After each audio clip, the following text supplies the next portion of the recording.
What's happening, party people? Hope you guys are having a fantastic day out there. As promised, I'm going to drop it on you today. What is the exercise that burns the most calories? If you're like me, if you're like most people out there, you don't want to spend a lot of time in the gym. You want to be really, really efficient, maximize your benefits for working out, burn as many calories as you can so that you can get on and do the regular stuff in your day. So, unless you're the kind of person that likes to spend 3 or 4 hours in the gym, which most people don't, unless you're training for a sport, competition, something like that, we really want to maximize our burning of calories so we can see some results. I mean, that's the whole point, right? We want to look good, we want to feel good, we want to have more energy. But we also want to look good, right? Said that twice. So, first of all, I have to ask you an additional question. I'm going to get to the one about the calories. But what is a calorie? Your calorie is a unit of heat. Calorie is what we burn for energy, okay? So whether we're sleeping, we're walking, we're talking, we're chewing, we're moving and grooving, we're burning calories completely and throughout the day all the time. It doesn't matter, your heart's pumping, your lungs are breathing air, oxygen's coming in and out, all of your bodily functions, everything is on calories. So we know that we're burning calories all day long, but what we need to do is burn enough calories to see a depletion of calories, a deprivation of calories, to the point where we can burn some body fat and start to lose some weight. Boom. So if you have studied anything before, then you know that if you burn 3,500 calories, then you can lose a pound of body fat. Everything is all equal, and your nutrition is dialed in. You're eating the rule of 3, and the lean, protein, starchy, carb, fibers, carb. You got your macros balanced out. Then if you burn 3,500 calories, then your body has the potential to burn a pound of fat. If you decrease your calorie intake, or you burn an additional 500 calories per day, ultimately in a week, you could burn a pound of body fat. Boom. Okay, so that's really, really simple. So the problem that most people get into when it comes to nutrition, when it comes to dieting, and when it comes to exercise, putting it all together, is that when we do an exercise, or we are working out in the yard, or we're doing an activity, whatever that is, we feel that we're putting forth more effort than we actually are.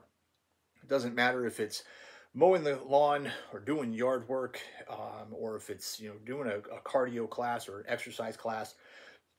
Excuse me, anything that we're doing, we tend to reward ourselves more than we should, and that's where we get into problems with the calories. Okay, so once we understand that, we have to figure out a way to monitor our calorie burn so that we can maximize and have a number to go to and maximize our efficiency. If you don't do this, you can still lose weight, you can still get the results that you want, but you're kind of doing it like this. You might not actually be able to see everything, or you might be blacked out completely and you can't see anything that you're doing. And that might be the reason. Oh yeah, I mowed the lawn, I was really sweaty, I felt like I felt like I ran a marathon, I ate some pizza, gained weight. How'd that happen? Because your reward was greater than your output. Okay? So what is the way that we're going to monitor how many calories we burn? One of the easiest ways to do that is with a heart rate monitor. Now, the heart rate monitors today, they've made it real simple. Back when I was training for the Olympic trials and in racing, we had the heart rate monitor, and they still have them, the heart rate monitor that goes around your chest and monitors your heart. But a lot of heart rate monitors today have the heart rate in the wrist, okay, so that you're able to track it. Sometimes they're accurate, sometimes they're not, so there's a little bit of guesswork. It's not 100% proof, so make sure that you take that into consideration. But it's better to track on your watch or on your chest, because now we're going to be able to get better heart rate. So when we are exercising, when we are working out, when we're going throughout our day, we'll be able to take those numbers, program them in, and then see where our calories are, how much we've burned, how much we're intaking, and then we can get our numbers straight. And this is all before we maximize the efficiency of our calorie burn. I know, this is pretty good stuff, right? Okay, so the most accurate way, because there's lots of different heart rate monitors out there, but the most accurate way is to have more data points. So a heart rate monitor that monitors your age, difference in sex, male or female, your weight, your height, those are pretty much the four basic ones that you need. If your heart rate monitor asks you for those inputs, that's good because it's getting a little bit more specific in the algorithm to help you figure out what your heart rate is and what your calorie burn is going to be. So we need those data points, okay?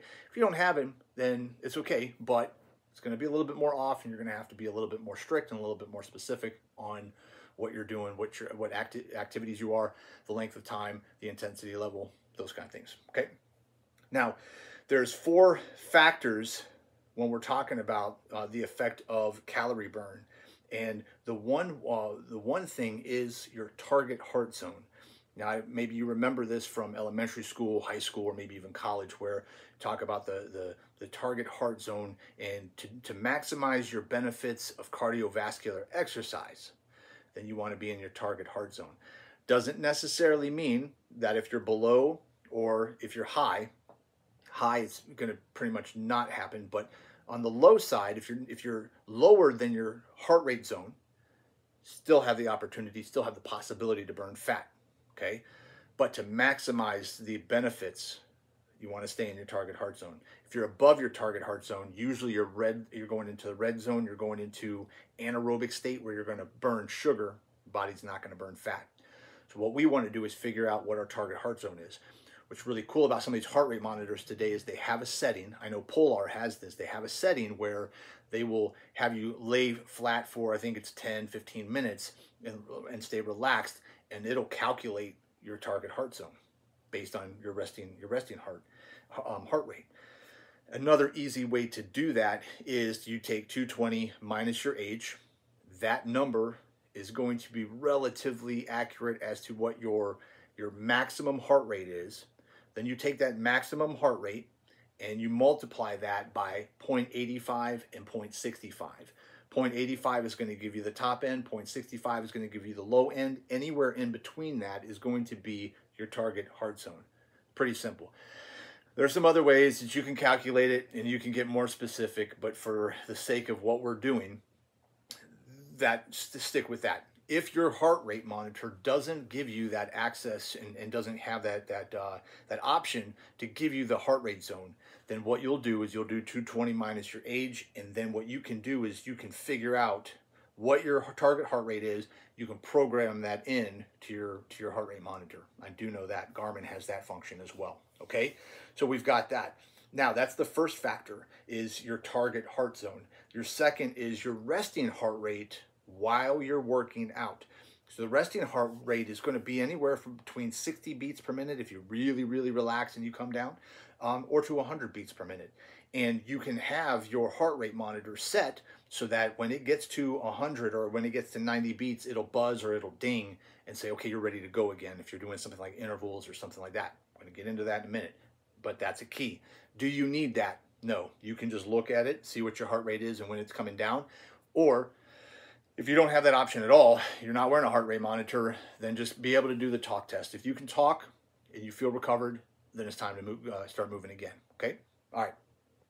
The next thing is going to be your weight.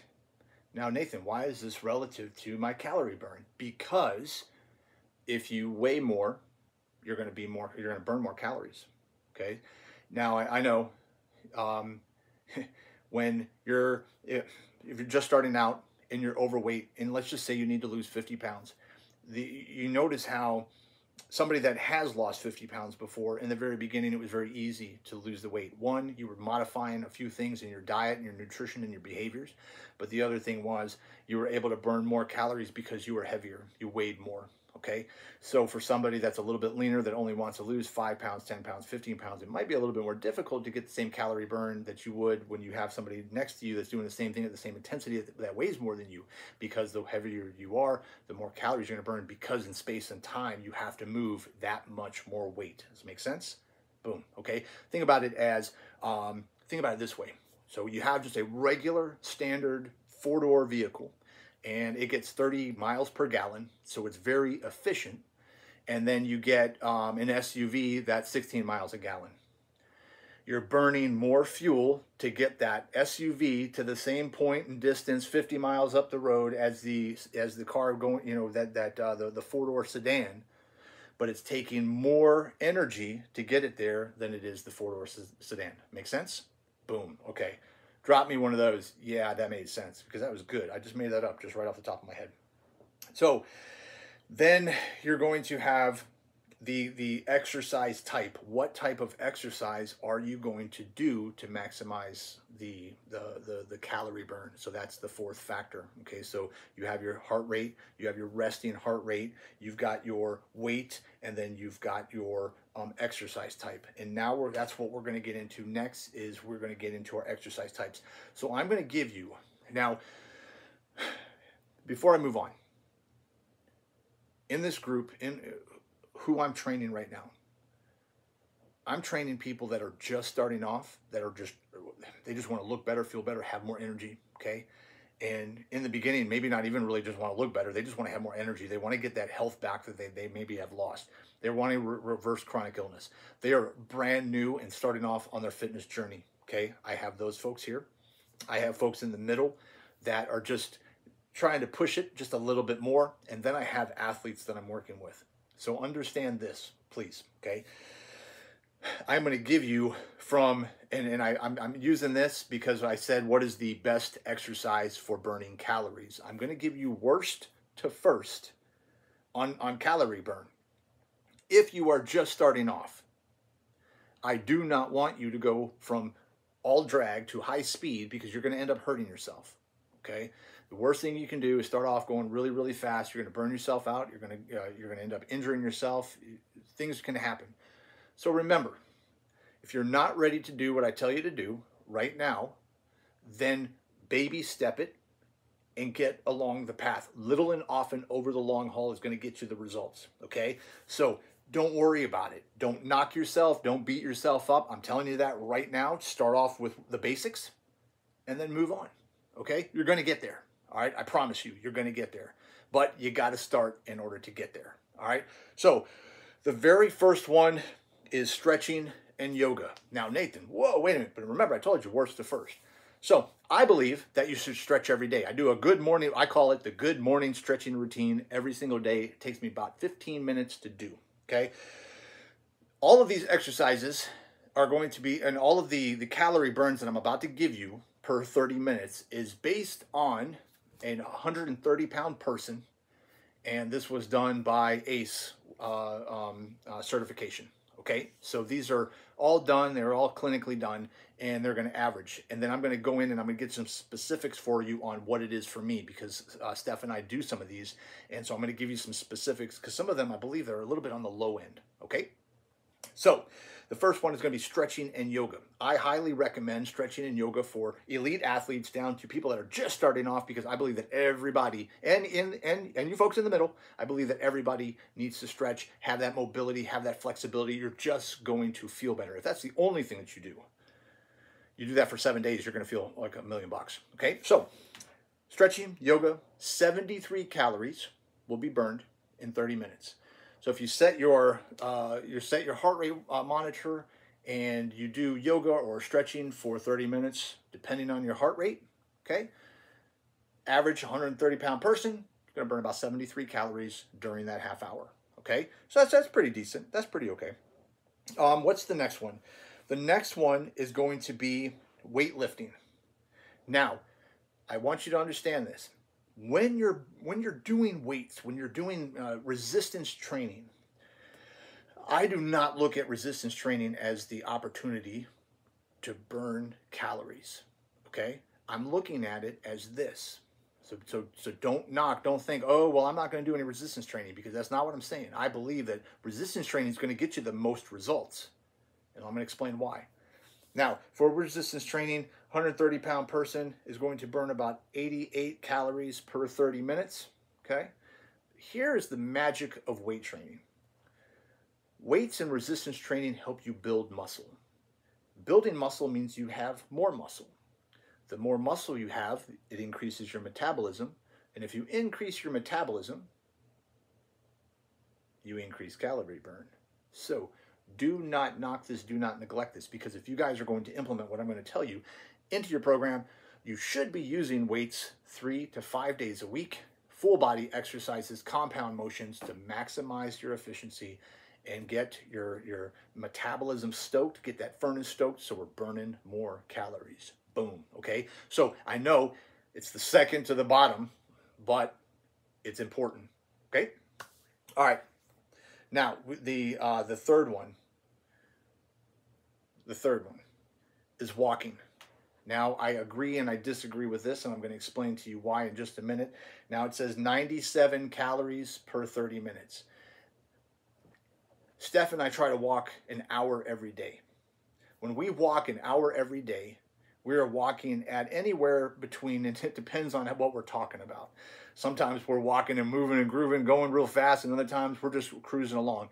If you can walk for an hour at under a 20-minute mile, so our average is about 15:30, okay?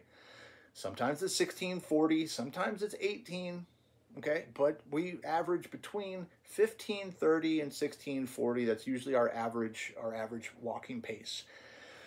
I usually burn about 250, 260 calories for that hour. That's pretty good. Because remember, if we're trying to take off 500 calories per day, if I decrease my food intake by 250 calories and I just go walk every day for 250 calories, which is only an hour, that's my 500 calories right there. I could lose a pound of body fat in a week. So for you guys that are just starting off, you don't have to do what I'm about to tell you to do. You could stop there, and that's where you could get it. I believe now that where we're at in life, what we're doing, so many of us now are working from home, that this is a perfect opportunity. Go walk on your lunch hour, go in the middle of the day, go take a break, get out of the house, go walk for an hour. You're going to feel so much better. There's so many benefits to it, but it's also going to help us get to our weight loss goals, help us get to our fat loss goals, help us get to our overall health goals that we want to accomplish, okay? So walking is very, very important, fundamental, and you can check it and test it on your heart rate monitor. The next one is jump rope. I love jumping rope. You know, I grew up in the gym. I grew up, my dad was a state champion wrestler, and he taught us how to jump rope at a young age. I remember in elementary school, I don't know if you guys remember this, we had jump rope for heart. I remember that. We did a contest, and we got some cool stuff. But then as a fighter, one of the things that we do to increase our cardio, and it's something that's great to travel with, is a jump rope, because you can do it pretty much virtually anywhere that you have a small space with, you know, obviously some overhead. But that's a great thing. So jump rope, and check this out, guys, 115 calories in only 10 minutes. So think, and that's now, it's not, we're not doing double, you know, 1 and 2, and it's you're moving, right? You're moving and grooving, you're getting it done, but you could burn 115 calories in just 10 minutes. So just think about if you could do that for 30 minutes. Now you have to work yourself up to that. Don't just go jump for 30 minutes. The first time you start jumping rope, your calves are going to be trashed the next day, and you're going to be hurting. You're going to be walking like you just got off a horse, and you're going to be like, Nathan, it hurt me. I'm telling you, you got to ease yourself into this stuff. But just think about it, right? Jump rope. If you incorporate that, I'm going to come back to this, but if you incorporate that into your fitness program, into what you're doing right now, you're going to maximize those benefits. Boom. Okay. Now the next thing is going to be biking. Now check this out. Now, I'm laughing because I was a triathlete, semi-pro. I wasn't a professional triathlete that got paid by sponsors, but I guess we did. I got some money from racing. Okay, so semi-pro athlete for triathlon. So when we're racing, we're doing about 24 miles an hour, depending on the course, obviously. But I mean, 20 miles an hour, 21 to 22 miles an hour, it's pretty fast. Okay, it's pretty good. Just side note, the fastest I've ever gone on a bike is 47 miles an hour. That was freaking fast. That was downhill. Thought I was going to die. Okay, just side note. So for biking, 117 calories for 30 minutes. And the reason I told you all those miles per hour is guess how fast you have to go. 5.5 miles per hour. That's a Beltline cruising bike right there. So you don't have to go. And that's why I was telling you. I wasn't telling you how fast we go to impress you. I was telling you that because I was pretty freaking shocked when they said, oh, you only have to do 5.5 miles an hour. So that means that you could get your bike out on the Silver Comet if you're here in Atlanta, or you can go out to a park, and as long as you're cruising and you're pedaling 5.5 miles an hour average, you could burn 117 calories in 30 minutes. Do that for an hour, it's 225 for a 130-pound person. I mean, if you're 150, 160, 170, you're going to burn more calories. Boom. Okay? So, and the exciting thing about it is, which is really the part that, like I said, I was pretty impressed about, is it's only 5.5 miles an hour. That's not that fast. Okay? So, that's pretty exciting. I like that. The next one is going to be, and this one's a good one too, and I think this one's really, really overlooked.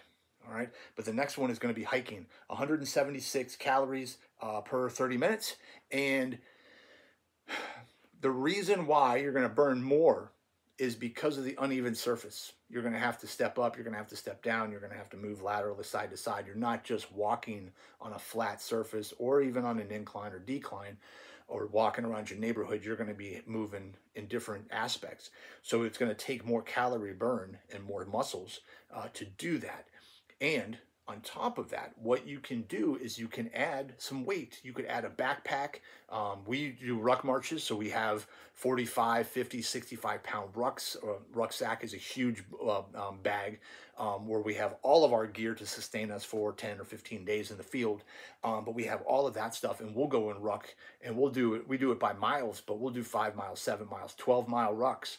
And you can really burn some calories, and you can increase that by putting on extra weight. So if you're at a point where you're feeling good, you've been working out for a while, and you need to change it up a little bit, and you like hiking, but you're like, I'd like to have a challenge, put on 10 or 15 pounds in your book bag, and then head up Stone Mountain, go to Kennesaw Mountain, or go to a mountain or a park, or get some hills and do some trails that are going to be a little bit challenging. Be careful, but that's a lot of fun.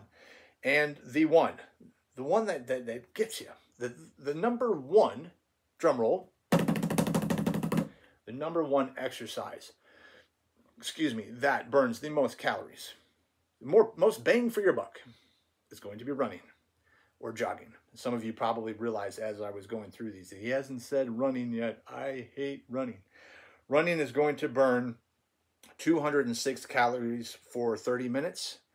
And the way to change that up is by speed or by intervals. So what I mean by an interval is you can run for 30 seconds, walk or jog for 30 seconds, run for 30 seconds, walk or jog for 30 seconds. Or when I was training for Junior Olympic Nationals back in the day, my dad was helping me train, and what we would do is he would race me to the next mailbox, and then we would walk. And then he would point, okay, we're lamp post, and then we would walk. Stop sign, and then we would walk. So make it fun. Okay, it's got to be fun. So if you're in there, if you're ready if you've been sandbagging a little bit, add running. If you want to make it interesting, you've been doing some LSD running, some long steady distance running. Change it up, add some intervals, add some a little bit more speed, add a little bit more intensity to it, and then implement that into your workout routine. So how do you implement that? Well, if you're doing weights 3 to 5 times a week, you could do it on the other days. So Monday, Wednesday, and Friday, you could do weight training. Tuesday, Thursday, Saturday, you could do cardio. If you are weight training every single day, like some of my clients are doing, then at the end of it, you could go and do a run or a bike or a hike for 30 minutes or an hour afterwards. Okay. If you split up your routines and you have time to work out twice a day, you could get up and do your strength training in the morning or your cardio in the morning. You go throughout your day, and then in the evening or at lunchtime, you do the opposite. You do your weight training or you do cardio, okay? But that's going to be the way to maximize and be most efficient. Is cardio-based exercises will burn the most calories, okay? Now, what if you don't have enough time to get enough weights in and get the cardio in? This is my next suggestion. It's called HIIT training, or that's almost like an ATM machine because it's an automatic teller machine. So it's high intensity interval training. So if I call it HIIT training, then it's 2 T's on the end, and you don't need 2 T's. Does that make sense? It's supposed to be a joke. Anyone who laughed, I'll give you $1 after class. So when you're doing HIIT type training, you are going to have, it's going to be intervals. So you're going to peak. It's kind of like the running and doing the intervals during running. So for example, you could do a treadmill and you could run for 30 seconds or run for a minute, and then you would get off and then do a certain amount of push-ups or do push-ups for 30 seconds. And then you get maybe a 10-second break, and then you get back on the treadmill, and then you do 1 minute at a high intensity, and then you do push-ups again. That's an example. Another example would be you jump rope for 30 seconds or you jump rope for a minute, and you do alternating forward lunges or alternating reverse lunges. Another thing is if you have your treadmill at home, or if you have an elliptical at home, or if you have an exercise bike at home, you can use the cardio exercise machine as your apparatus for your high intensity, and then come down and then do a resistance training movement on top of that. So you could do push-ups, you could do pull-ups, you could do lunges. If you have resistant bands, you could do chest press, you could do rows, and you can mix it up. There's so many different variations of this that you can do. And then some of the ones, and those are just body weight, okay? You could do jumping jacks for a minute, and then you could do push-ups. So you don't even have to have a lot of equipment. Okay, or if you just have resistant bands, you can do that. So there's so many different ways to mix this up. Okay, and then you could also do where you do, let's say you do a 30-second or 45-second sprint on a treadmill. I'm trying to keep this like in the house or in the gym. 30 second, 45 second, 1 minute, good high pace on the treadmill. You come down, you do push-ups, and then you stand up, you grab some dumbbells, and then you do squats for another 30 seconds or 15 seconds. I mean, you mix it up, have fun with it. So you do a minute of the run, you do 30 seconds of the push-ups, you do 15 seconds of squats or 30 seconds of the squats or something like that. And then you take a 30-second break or a 10-second. You want to try to minimize, or you check your heart rate to make sure that your heart rate's coming back down to the resting heart rate, and then you go again. Okay, so play with it, have fun. But the main thing is, if you implement high intensity interval training, right? HIIT training. If you implement those workouts, I added the 2 T's again. For some reason, it's going to be HIIT today. I don't know why. But if you implement that once a week, and maybe remove one of your weight trainings or remove one of your just cardio-based trainings and add the HIIT in there, you could do that. Okay, if you start adding some of the cardio exercises to burn more efficient and get more efficient on burning calories, add that. So you've got your weights to sustain your lean muscle tissue, to help you with osteoporosis, to help your strong bones and strong muscles, increasing the muscle, building the metabolism, but you're also at the same time adding a cardio aspect, a cardio exercise aspect in there so that you're burning more calories efficiently. Then when you watch what you're eating, you're eating the rule of 3, lean, protein, starchy carb, fibrous carb. You're eating those the way that we teach you how to supportively eat. You're going to maximize your you're going to maximize your nutrition. Definitely. You're going to maximize your time in the gym. You're going to maximize your workouts, and you're going to maximize your results. That was the word I was trying to say. So, questions or comments, drop those below. I hope you guys found this valuable, because I was thinking, somebody asked me about this the other day, and I was like, you know what? I need to talk about this, because a lot of people are like, I'm just frustrated, or I'm just bored. I just want to do something else. And the main thing is, whether you're just starting off, or you're a high performance athlete, or somewhere in the fun middle, you're a weekend warrior, you can implement these and see some results. So you don't have to go super high speed and get hurt. And you don't have to stay in the mundane middle and just keep doing the drag. Mix it up and have some fun. And if you guys are still kind of have the doubts, you still are not quite sure how to put together an exercise program, one of the coolest things we got is our 21-day body transformation challenge program. You can go to 21daybodytransformationchallenge.com, sign up for that. It's only 21 days, but you're going to implement some of this stuff in that program, and you're going to see some fantastic results in just 21 days. So I encourage you to go check that out as well.